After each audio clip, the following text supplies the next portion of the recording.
आणि ते आपण ते आपले दोन शब्द सांगावं. ते काय आपल्या येडगळ कोणाकडे पाहते का काय पेट्याकडे पाहते. ते बिचारी त्याच्यात मुमुक्षु असते. ते शब्दाकडे काय असतं, ध्यान असतं, कल्याण करून घ्यायचं.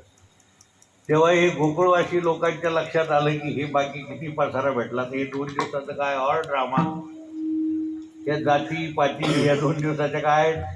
हा, पण ते असे पटकन ते परवाला एक आम्हाला देशपांडे भेटले, सर देशपांडे. मी म्हणलं त्याच्याकडे आमची व्यवस्था केली राहायची, आपली थांबायची थोड्या वेळ. ते देशपांडे, सर देशपांडे याच्याकडे थांबा म्हणे महाराज. त्याला वाटलं हे बा म्हणे त्याच्याकडं. आता मलाही माहित नाही अजून मी कोण आहे, आणि मी कोण आहे हे ज्या दिवशी कळल त्या दिवशी हरी आला आता. तसं आपल्यालाही माहित नाही कोण येतो म्हणून. काय खबर आपलं काम कोणतं म्हणे पहिल्यापासून होता आली पंचायत. तुळजापूर मध्ये राहणाऱ्याला सगळ्याला विचारतो, तुम्ही इथले तुम्ही का तुम्ही मान्यता दिली.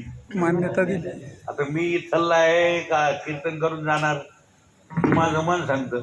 मग तुम्ही इथं राहणार का जाणार क्षेत्राकडून जाणार. असं नको बोलू. तुम्हाला वाटतं याच्या पाया पडल्यावर सुखाचं ठेव बाप्पा. एखाद्या महाराजाच्या याच्यात जातो समाधीत आपण सुखाचं ठेव म्हणतो. मला जाऊन 50 वर्ष झाली. इकडं कोणी सुखी नाही आणि स्वरूपाकडून कोणी दुःखी. म्हणून तुम्ही स्वरूप आहात, आत्मस्वरूप कळून घ्या.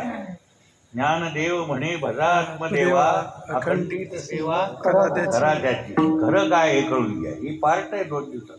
याला ठेवणं आपल्या हातात नाही. ठेवायचा प्रयत्न केला तर डायरेक्ट हिसकून गेली. विठ्ठल विठ्ठल.